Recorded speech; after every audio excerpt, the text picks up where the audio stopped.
Aquí comienza Paralímpicos, el podcast del Comité Paralímpico Español.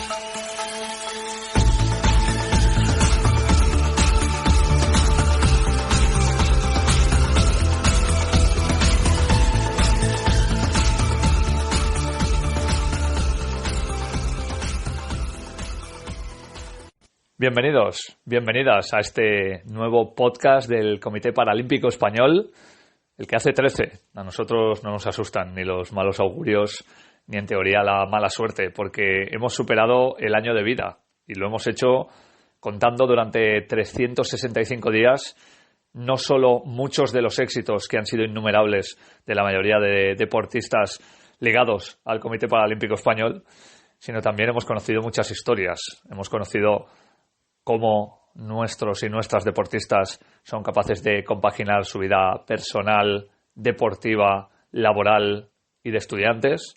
Hemos conocido a muchas asociaciones y a muchas personas que normalmente están en segunda línea y que de repente nos hacen ver que todo el trabajo que realizan desde hace mucho tiempo es el que, entre otras muchas cosas, consigue que los deportistas y las deportistas tengan la oportunidad de llegar a un sueño como el de estar en unos juegos, y si no, por lo menos al de practicar deporte a pesar de las distintas discapacidades que puedan tener.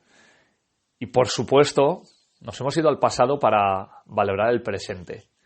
Hemos buscado a aquella gente que fue pionera y que nos ha explicado cómo eran las cosas antes y cómo, por suerte, son ahora, aunque todavía queda mucha lucha, y eso lo contamos siempre en este podcast y en cualquier ámbito del Comité Paralímpico, para buscar la plena igualdad y, sobre todo, la posibilidad de que no haya distinciones, independientemente del deporte que practiques o de si eres una persona o no que tiene alguna discapacidad. Así que para nosotros el 13 significa comenzar un nuevo año. El 13 significa el episodio 12+1. Y el 13 significa que, a pesar de todo, esperamos que este sea un año fantástico, porque el que viene, en teoría, y si no pasa nada, y aquí cruzamos los dedos, queremos todos y todas estar en unos juegos normales, alejándonos de Tokio 2021 y acercándonos a París 2024. Como decíamos al principio, bienvenidos y bienvenidas al podcast del Comité Paralímpico Español. Comenzamos ya con todas las historias inspiradoras que contamos durante los próximos minutos.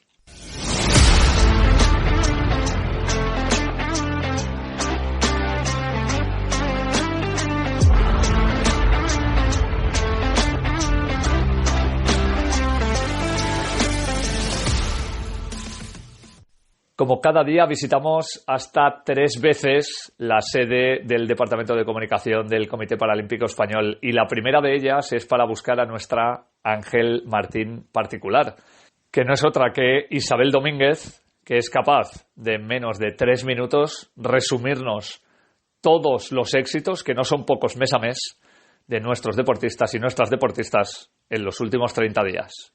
Mucho deporte traen las noticias del mes de febrero y muchos éxitos para los paralímpicos españoles. Vamos a recordarlos.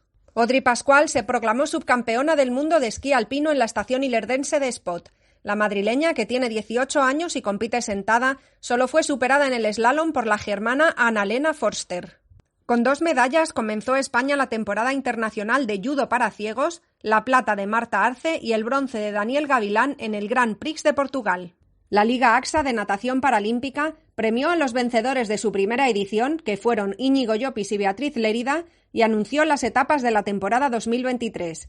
En la primera de ellas, celebrada en Barcelona, Nuria Marqués y Toni Ponce fueron los más destacados. Unos días antes se dieron cita en Valdemoro más de un centenar de niños y jóvenes con discapacidad para disputar el Campeonato AXA de Promesas de Natación, en el que se impuso con autoridad la almeriense Anastasia Dimitriv. La selección femenina de baloncesto en silla de ruedas ya conoce a sus primeros rivales para el Mundial de junio en Dubái. Serán Brasil, Canadá, China, Australia y Gran Bretaña.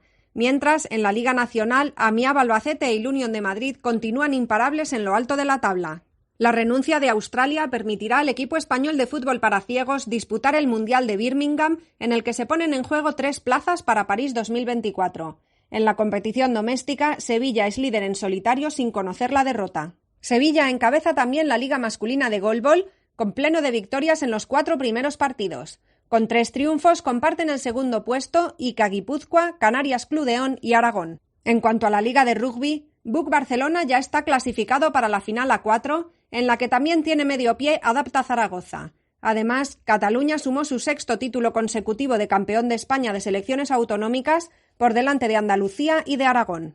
La segunda prueba del Campeonato de España de esgrima en silla de ruedas, disputada en Ciudad Real, concluyó con victoria de los favoritos. Alex Prior se impuso en sable, Judith Rodríguez en florete y Yago Fernández en espada. Según informó el Comité Paralímpico Internacional, los Juegos de Los Ángeles 2028 tendrán los mismos 22 deportes que los de Tokio y los de París, aunque aún podrían incorporarse el surf y la escalada.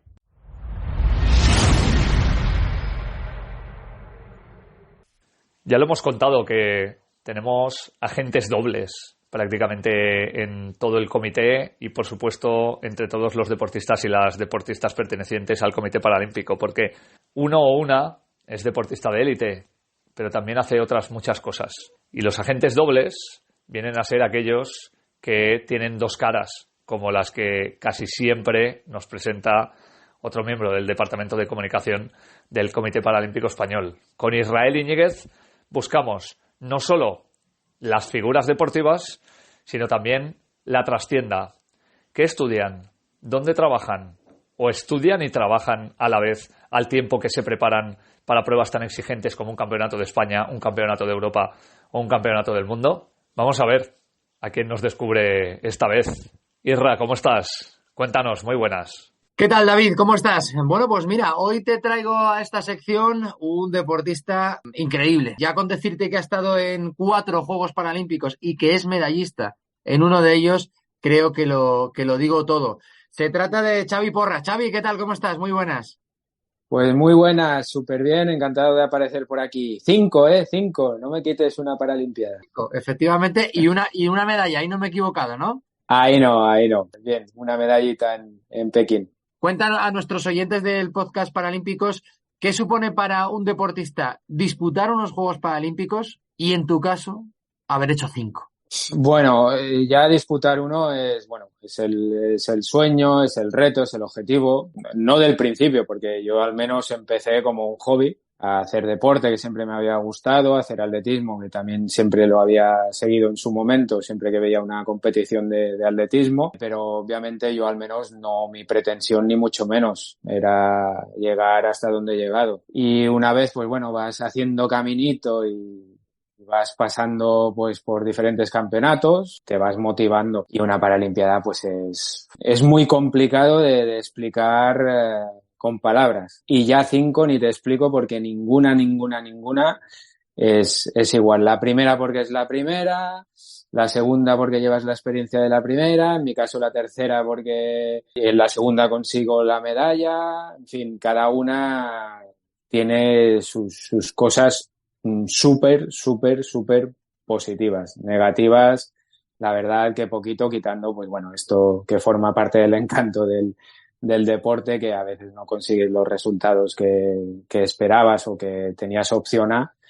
Pero, ostras, sí, la verdad que si se es capaz de poner en valor y de proyectar lo positivo, tiene y muchísimo. Así es, y hay que vivirlo para poderlo contar y para saber a lo que se está refiriendo Xavi Porras. Importante también, ya sabes que en esta sección, Xavi, hablamos algo más allá de lo que es lo puramente deportivo. Hemos hecho una mención a tu importante palmarés y trayectoria, pero también es imprescindible, ¿no?, en la parte de la formación, que tú has tenido mucha a lo largo, antes, durante y después de tu carrera deportiva. Vas a seguir formándote. Lo importante que es, porque al final todos somos conscientes de que el deporte tiene un límite. Es esencial la formación, y yo diría que precisamente, tal vez no ha sido tanto mi caso, pero ostras, yo creo que el poder aprovechar esa motivación extra que te da el deporte, en mi caso atletismo, pero vaya, da igual, cualquier deportista paralímpico, sea el deporte que haga, pues extrapolarla, ¿no?, a quererse formar, a seguir evolucionando en ese sentido. Yo creo que es un binomio que tendría que ser brutal, porque se consigue mucho, al final eso hace que sumes y obviamente que te prepares para cuando la carrera deportiva pues llegue a su fin. Para los que todavía no conozcan a Xavi Borras, que creo que no, pero es atleta ciego, compite con guía. Y si no me equivoco, en algún momento, Xavi, estuviste en la venta de cupones de la ONCE, ¿puede ser? Estuve, pues mira, justo al principio, cuando empecé, digamos, de hecho me quedé, vendí poquito, un mes, porque me quería quedar aquí yo soy de Olot, pueblo de Girona, y bueno, yo me quería quedar aquí en Barcelona el verano del 98, creo que fue, sí, del 98, pues para seguir un poco entrenando, porque estaban, pues bueno, mis compañeros y compañeras de aquí de Barcelona que entrenaban y que preparaban el europeo o el mundial que tocara. No, esto fue en el 99. Y entonces, pues yo decidí quedarme. Por eso me pedí la venta y estuve vendiendo. Luego ya salieron otros trabajos de lo que yo había estudiado, de teleoperador y marketing. También lo hice en este curso precisamente, también lo hice pues aquí mientras entrenaba y bueno, una cosa llevó a la otra y ya luego me anclé aquí en Barcelona gracias a esto. Has hecho mención, ¿no? A tus estudios de teleoperador y marketing, precisamente es lo que ahora, desde hace ya un tiempo, ejerces en CaixaBank, ¿verdad? Eso es. De hecho, mi carrera deportiva conjunta con la de telefonista, teleoperador, ha ido de la mano. Ya te digo, me quedé aquí en Barcelona, entonces me tenía que buscar un trabajo, fueron saliendo ofertas, con lo cual yo las cogía, obviamente, primero en la Escuela Industrial, luego en el Ayuntamiento de Barcelona y a partir del 2005 ya en CaixaBank, lo cual me permitía, pues eso, entrenar y poder compaginar las dos cosas. Así que sí, de hecho es así.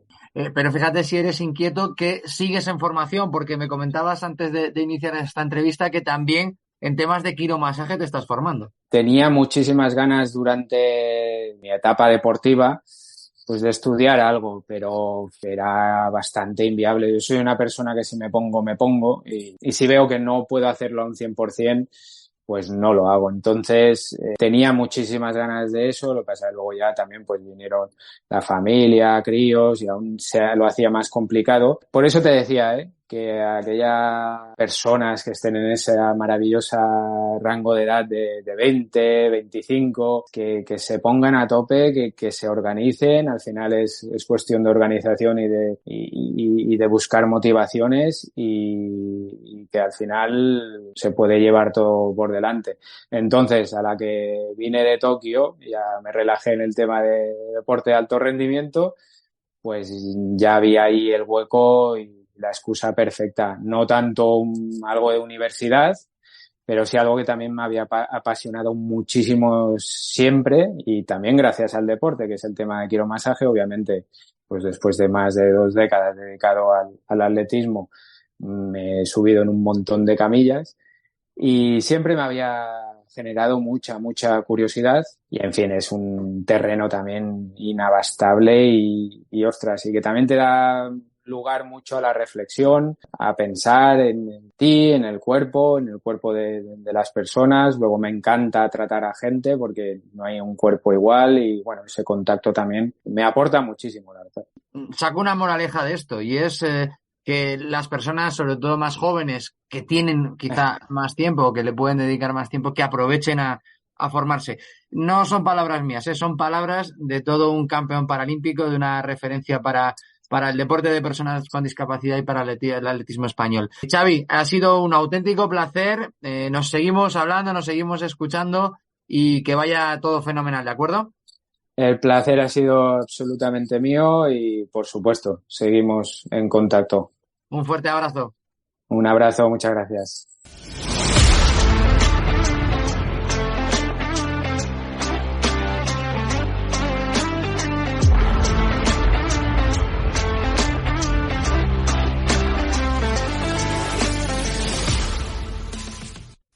Este ha sido un mes especial, no solo para el deporte, sino también para la cultura, que además siempre, sobre todo en ministerios, van íntimamente unidos. Y es que el pasado sábado 11 de febrero, en la categoría de Mejor Actor Revelación, el premio Goya recayó en Telmo Irureta, que desde los 2 años tiene parálisis cerebral y a quien eso no le ha impedido, como muchas otras cosas, ser protagonista de la película La consagración de la primavera. Y era el momento adecuado, primero para reivindicarlo y luego para darnos cuenta también de que la gente con parálisis cerebral va ganando terreno en el mundo del deporte. Siempre os hablamos de que hay gente en segunda línea, de que hay personas que trabajan casi sin publicidad para ayudar a muchos otros y a muchas otras a que como mínimo tengan una vida digna a través del deporte.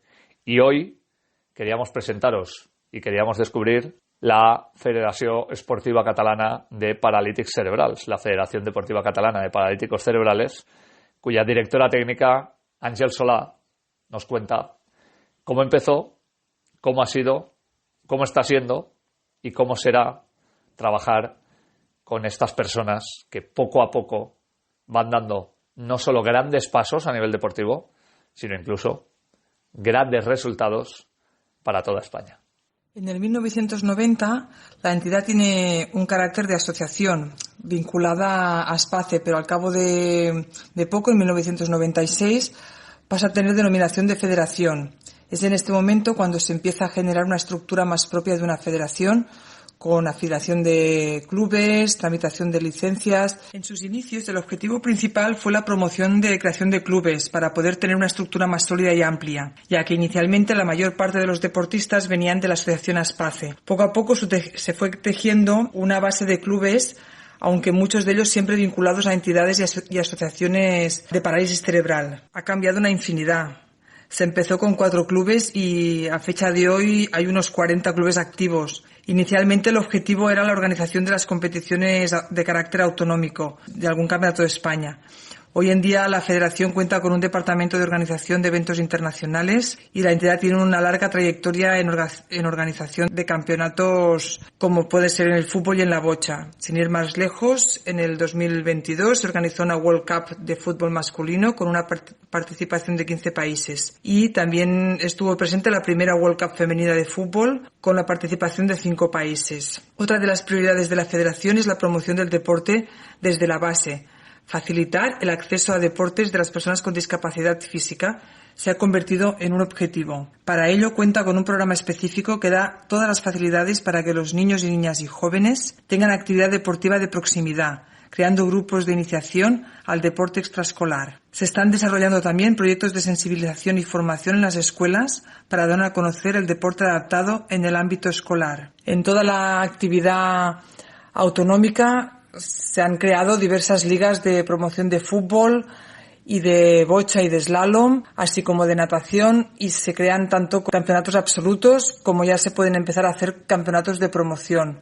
Ya sabéis que habitualmente concluimos este podcast con una entrevista a una persona que ha roto barreras, no solo por el deporte de personas con discapacidad, sino por el hecho de haber competido en tiempos, no sé si utilizar esta palabra, pero bueno, lo son, pretéritos, donde no todo tenía las facilidades, a pesar de que todavía no hay facilidades al 100%, pero no todo tenía las facilidades que nos encontramos hoy día, con gente que por suerte puede dedicarse profesionalmente al mundo del deporte o con perfiles que además tienen sus trabajos, pero lo compaginan con la opción, por ejemplo, de ir a unos juegos como los que tenemos dentro de nada, en poco más de un año en París.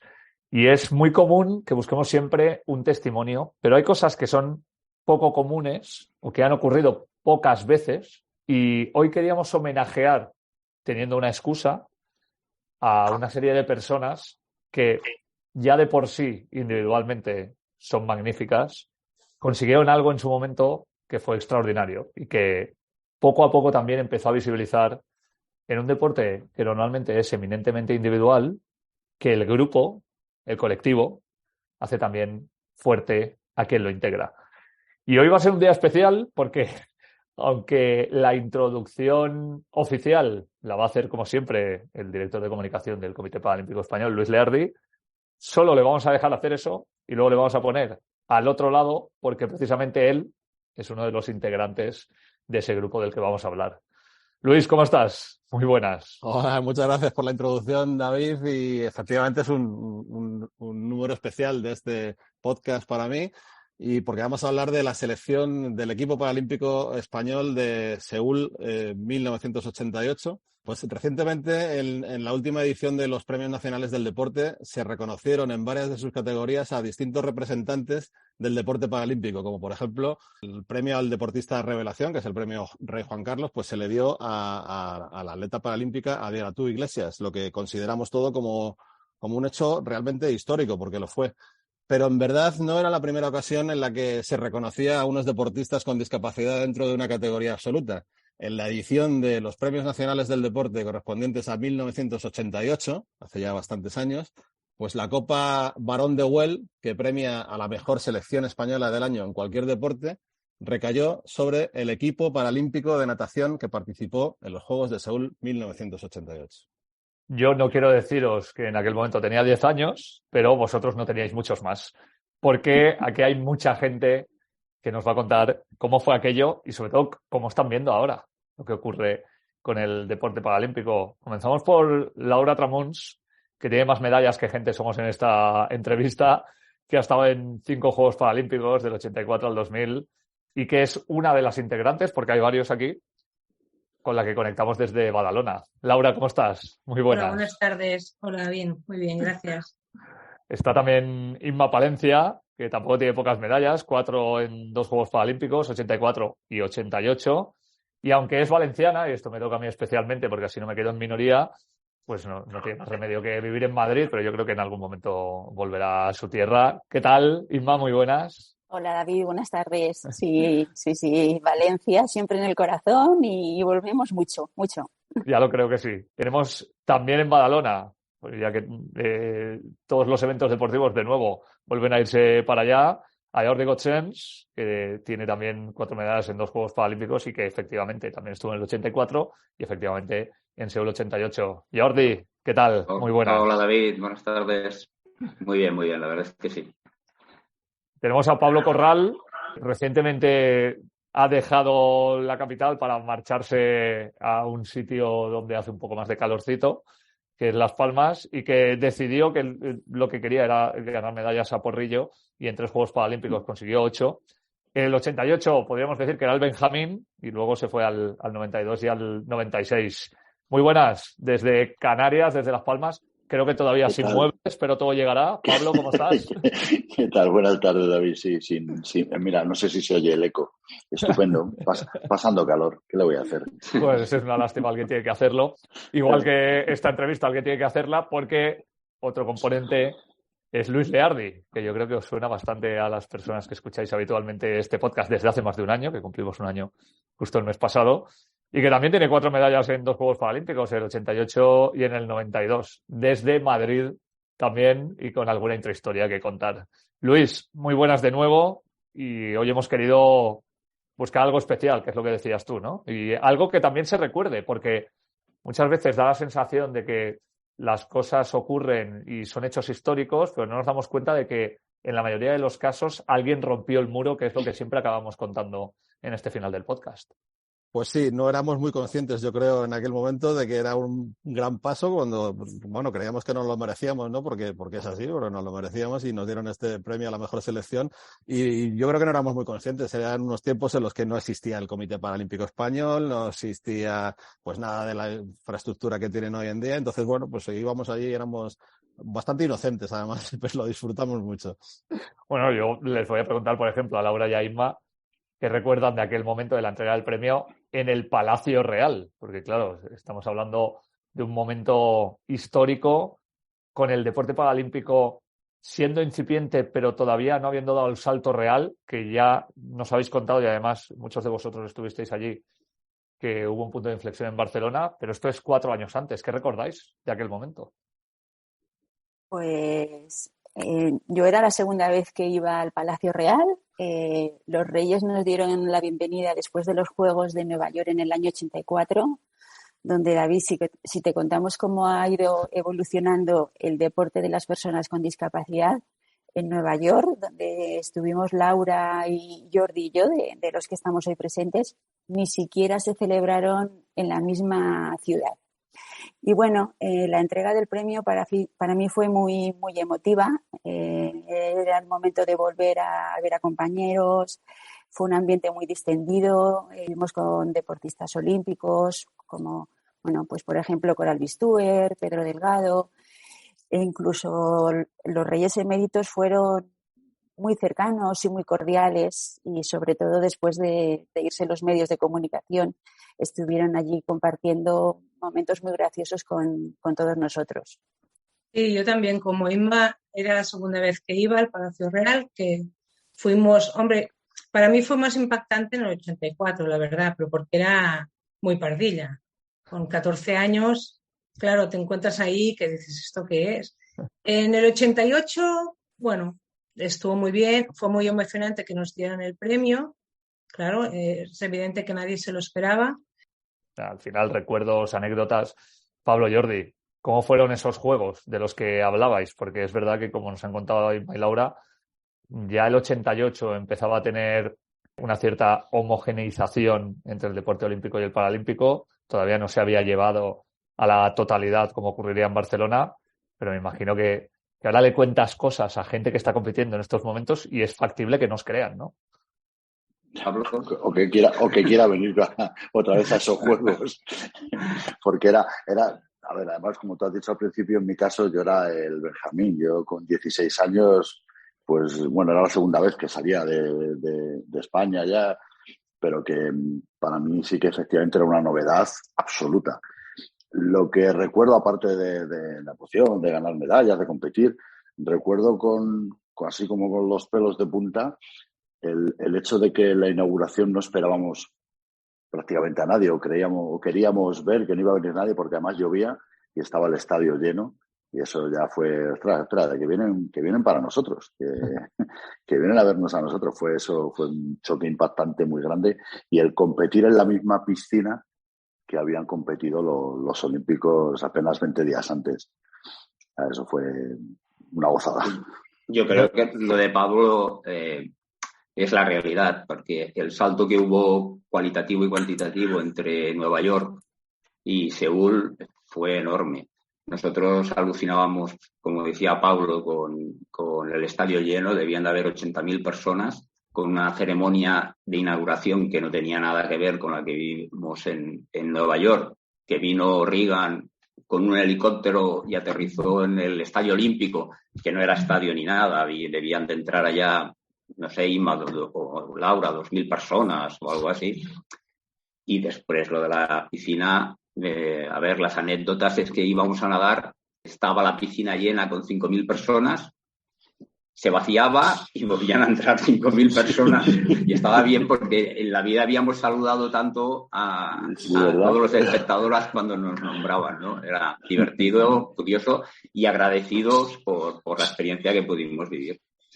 Ahora te voy a preguntar, Jordi, porque además tú tienes mucho que ver con la siguiente pregunta, pero le dejo que hable un poco a Luis, que no se sienta desplazado, porque claro, después de estar en Seúl y de dar por fin ese salto, había muchas esperanzas, obviamente, en lo que iba a ocurrir en Barcelona, pero ¿pensabais, Luis, que iban a ser de tan alto nivel o que iban a marcar algo tan potente como lo que marcaron tan solo 4 años después? Pues éramos en ese momento muy incrédulos, o sea, no confiábamos para nada, yo creo, no sé si es el sentir de todos, pero yo recuerdo que nuestro sentimiento era de que eso que acabábamos de vivir en Seúl, con ese nivel de organización, con ese nivel de competición, pues que no iba a ser capaz de organizarlo España a los 4 años siguientes, ¿no? Y recuerdo perfectamente en la ceremonia de clausura tan impactante como la inauguración que ha comentado Pablo, con el estadio lleno de coreanos abarrotados, entusiasmados, aplaudiéndonos, cuando de repente en la pantalla de allí, de la pantalla gigante del estadio, ponen "See you in Barcelona 92", pues nos echamos a reír.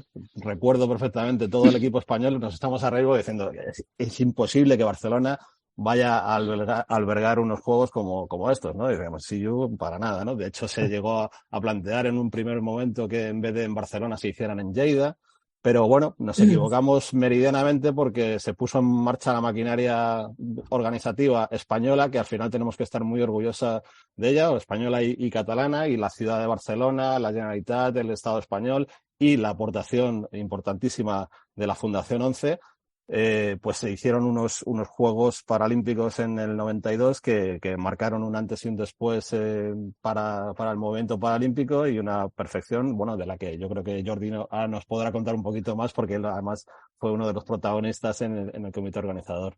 Es que ocupó Jordi un puesto directivo en ese comité organizador, fue responsable de las piscinas Bernat Picornell, que seguramente sean algunas de las imágenes más icónicas que vimos en los Juegos Olímpicos y Paralímpicos. ¿Cómo fue, Jordi? Primero pasar a la otra parte, luego estar en tu tierra organizando algo tan grande y después darte cuenta cuando acabó que habíais hecho algo que iba a perdurar. Sí, la verdad es que yo tuve también la suerte de que 3 años antes entré dentro del equipo organizativo del comité organizador y empezamos una primera fase de planificación, que todo esto fue evolucionando a lo que fue las primeras pruebas piloto, y después en las piscinas Bernat Picornell fue fantástico. La verdad es que primero fuimos para organizar los Juegos Paralímpicos, pero fue tal la unión de Juegos Olímpicos con Juegos Paralímpicos en el comité organizador que todo el personal del comité paralímpico pasó en diferentes tareas a los Juegos Olímpicos, ¿no? Bueno, para varias generaciones los 90 son la modernidad, ya no solo por Barcelona 92, sino por lo que supusieron aquellos años, ¿no? Pero hablamos básicamente de que cuando vosotros y vosotras estuvisteis en pleno apogeo, la mayoría fueron en los años 80. ¿Cómo era el deporte paralímpico en aquellos años? Porque hay mucha gente que está dejando de escuchar la radio tradicional, pero escucha podcast, y hay mucha gente joven que está descubriendo muchas historias que desconocía a través del podcast del Comité Paralímpico. Y seguro que va a alucinar mucho cuando se escuche contar algunas de las cosas que vivíais allí. Pues anécdotas, David, podríamos contarte muchísimas, ¿no? Tantas como que no teníamos ni una uniformidad, no nos daban equipación. Y si en alguna vez nos las daban, luego las teníamos que devolver, no las sentíamos nunca en propiedad, y para un deportista subir al podio pues con tu chándal de la bandera española pues es muy importante, y saber que ese chándal no iba a llegar a tu casa sino que lo tenías que devolver, pues bueno, no habían becas, no estaba profesionalizado como ahora, si necesitabas un fisio te lo tenía que pagar tu padre. Pero a mí lo que más me parece más trascendental, David, de aquella época es que, por ejemplo, la selección que fuimos a Nueva York era una selección que los deportistas teníamos discapacidades muy leves. Entonces, cuando llegabas a la piscina y veías que otros países llevaban deportistas con grandes discapacidades, decíamos, ¿dónde están estas personas en España, no? ¿Cómo lo ves tú, Laura, después de aquellos tiempos en los que efectivamente ni nada era tan fácil, aunque ahora no lo sea, pero ni había profesionalización? Seguramente no pensabais ni siquiera, aun siendo grandes medallistas, en tener un futuro a corto, medio, largo plazo en el deporte. Claro, para eso no existían muchas cosas, como por ejemplo, estaba recordando cuando hablabais de Seúl, que creo que fue las primeras veces que nos pidieron autógrafos por la calle, que nos paraban. Bueno, y luego creo recordar que en Barcelona 92 debía ser la primera vez que podíamos hacer concentraciones en el CAR. Sí, porque en el 88, bueno, nos lo pasamos muy bien, pero en el 88 fue en Font-Romeu. Yo estuve en Font-Romeu, sí. En Font-Romeu, que bueno, la verdad es que, bueno, de ahí hay muchas anécdotas también. Pero mejor no. Pero yo, por ejemplo, esa concentración de Font-Romeu, recuerdo que me la pagué de mi bolsillo, o sea, que imaginaros cómo era. Y eso, a ver, quería parecerse a una concentración deportiva y en realidad entrenábamos, pero bueno, era muy distinto seguramente a lo que se hace ahora. Bueno, ya lo ha dicho Jordi antes, ¿no? Que tanto él como Inma, y hablábamos de Pilar Caballeras, se retiraron después de esos Juegos de Seúl, y en Barcelona 92 estuvieron presentes en distintos roles en la organización o el equipo español, pero Laura, Pablo y Luis sí que participaron en esos Juegos, que fueron los últimos además para Luis en activo, pero no para Laura y Pablo. Continuaron participando y ganando medallas a cascoporro. Os pregunto a los dos, que habéis vivido muchos Juegos, ¿con qué edición os quedáis o con qué momento? Porque a lo mejor la edición está clara por el componente emocional, ¿no? Pero me hablabais muy bien de Seúl, incluso antes de Barcelona. ¿Con qué momento de todos los vividos, que han sido incontables, os podríais quedar cada uno de vosotros dos? Elige tú, Laura. Yo creo que cada juego ha tenido cosas distintas, ¿eh? Cabe decir que Jordi Gochens, aparte de nadador, de organizar, luego era mi entrenador, también, que conste. De Badalona. En acta. Pienso que de cada juego escogería una parte. Bueno, si me tuviera que quedar con uno, evidentemente me quedaría con Barcelona, porque estaba aquí, nadé, bueno, conseguí oro, récord del mundo, y aparte estaba aquí mi familia, mis amigos, bueno, claro, en la piscina estaba Inma, que claro, estaba Jordi, había más gente que siempre habíamos tenido mucho contacto, entonces nadas en casa, encima ganas, pues ¿qué más quieres pedir? El momento bueno fue el de Barcelona, donde casi, no llegué, pero casi, pero sí logré mis mejores tiempos, mis mejores marcas y lo que decía Laura, es en casa, venía tu familia a verte, pues era otra cosa. Fue muy emocionante todo, desde el principio hasta el final. Para mí Seúl, a ver, como pasó a vosotros cuando habéis ido a alguna competición antes, claro, vosotros imaginaros por un chaval de 16 años, luego llegar al instituto, no, vengo de una olimpiada. Bueno, el que le cogió gusto a esto fue Luis, que ya sabéis que ha estado en un total de 15 Juegos Paralímpicos de verano y de invierno, 2 como deportista, pero el resto como jefe de prensa del equipo español, y hasta ha vivido unos con pandemia. Y además estábamos en la habitación de enfrente el uno del otro, él y yo, o sea que sé de sobra cómo vivimos aquello. Tú, Luis, de todos esos momentos, pues claro, tienes unas vivencias diferentes, ¿no? Ya vamos a preguntar también, porque ya hemos visto lo que hizo Jordi, pero tenemos que ver qué es lo que ha ido haciendo este equipo después de dejar el deporte. Claro, tú tienes sentimientos por todas partes durante muchos años y esto prácticamente no se te va.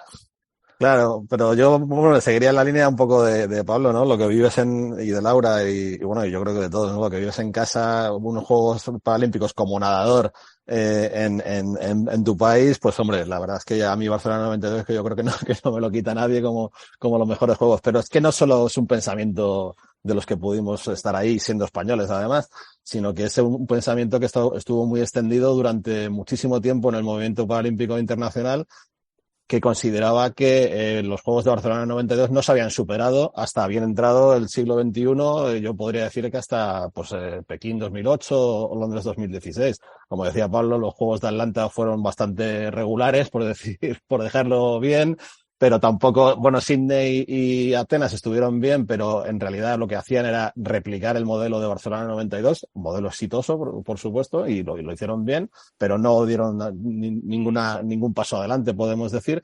Y quizá ya donde sí que se empieza a dar más pasos, sobre todo en cuanto a difusión, en cuanto a derechos de televisión, a retransmisiones televisivas, a calidad de la competición, de la venta de entradas, de todo tipo de cosas, pues quizá los Juegos de Pekín 2008 ya sí que es un pasito más, y sobre todo Londres 2012. Yo creo que Londres 2012 yo tengo un cariño muy especial porque es la excelencia alcanzada en Pekín 2008, pero en una sociedad pues mucho más democrática, más social, más preocupada por las personas con discapacidad. Yo David, si me lo permites, yo creo que el deporte lo que nos da es a subir escalones de la vida que a veces no son fáciles, y el deporte nos da valores y estrategias para afrontar la vida con ilusión y con fuerza.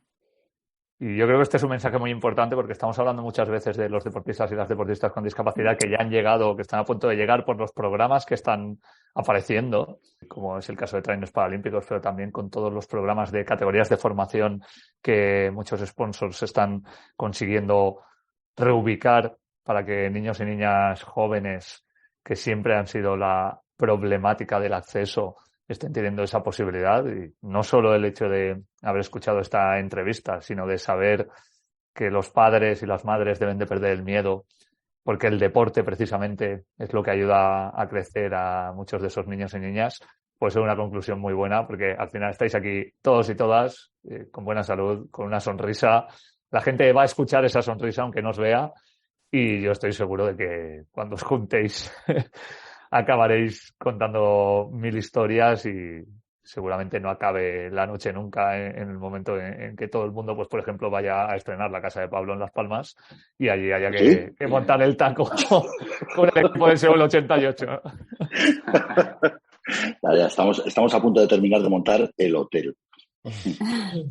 Lo único que queremos es que tengas muebles para visitarte. Me imagino. Ya... Por lo del eco, ¿no? Para que no haya sospecha. No, pero también te digo que estoy seguro de que dormisteis en sitios peores y más incómodos, ¿eh? Así que... Eso sí. Eso seguro, sí. Bueno, pues ha sido un placer enorme. Muchísimas gracias por vuestro tiempo. Creo que es importantísimo también recordar cómo fue aquello y que la gente valore lo que tiene hoy, que muchas veces parece normal y sin embargo hubo muchas personas, creo que lo decía Pablo durante la entrevista, que han tenido que pelear para que esto ocurra. Jordi, Inma, Pablo, bueno, Luis lo saludo siempre, pero en este caso también. Y Laura, gracias por vuestro tiempo y es un placer maravilloso poder contar estas historias en el podcast del Comité Paralímpico. Un abrazo, hasta luego. Muchas gracias. Lo decíamos al principio y lo volvemos a repetir. No por mucho que haya un número como el 13, esta ha dejado de ser una edición especial. Y esperamos que el 13 nos acompañe en la edición 130, y no sé yo si llegaremos ya, pero también, ¿por qué no?, en la 1300. O simplemente en la 113, que es como mínimo a la que aspiramos a llegar.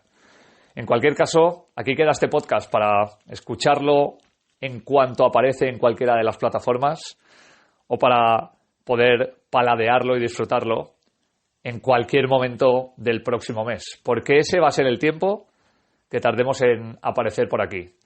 Os esperamos de nuevo en 30 días para contaros toda la actualidad del deporte paralímpico, pero más allá de eso, sobre todo y por encima de todo, para descubriros a la gente que hace posible que esté existiendo.